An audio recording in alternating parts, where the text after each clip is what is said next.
నేటి నుంచి విజయవాడ ఇంద్రకీలాద్రిపై ఆషాఢ మాసోత్సవాలు జరుగుతున్నాయి. ఈ తరుణంలోనే భక్తులు సారి సమర్పణకు ప్రత్యేక ఏర్పాట్లు చేసింది దేవస్థానం. నేటి నుండి 16వ తేదీ వరకు ఇంద్రకీలాద్రిపై మొదటిసారి వారాహి నవరాత్రులు జరగనున్నాయి.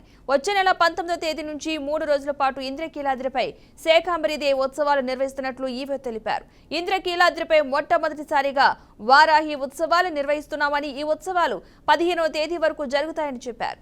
వారాహి ఉపాసన, హోమం, హవనం, చండీ పారాయణం, రుద్రహోమం వారాహి నవరాత్రుల్లో జరుపుతామని, 14న తెలంగాణ మహంకాళి ఉత్సవ కమిటీ బోనాలు తీసుకొచ్చి అమ్మవారికి బోనం సమర్పిస్తారని అన్నారు.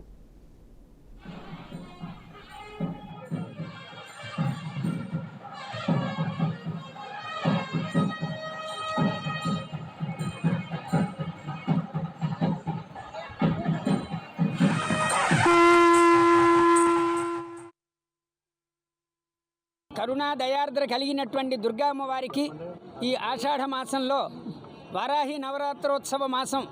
ఈ మాసంలో గనక అమ్మవారికి సౌమంగళ్య ద్రవ్యములు గనక సమర్పిస్తే ఆమె శాంతి స్వరూపంగా మనకి అనుగ్రహించి సకల సౌభాగ్యాన్ని ఇస్తుంది, పాడి పంటలు పండింపజేస్తుంది.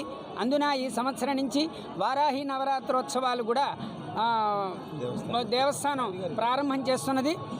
ఈరోజు కలశ స్థాపన, పంచవారాహి మంత్రములు, చండీ రుద్రపారాయణలు, రుద్రహోమములు ఇవన్నీ కూడాను ఈ 9 రోజులు, ఈ 6వ తారీఖు నుంచి 15వ తారీఖు వరకు కూడాను ఈ కార్యక్రమాలు జరుగుతాయి.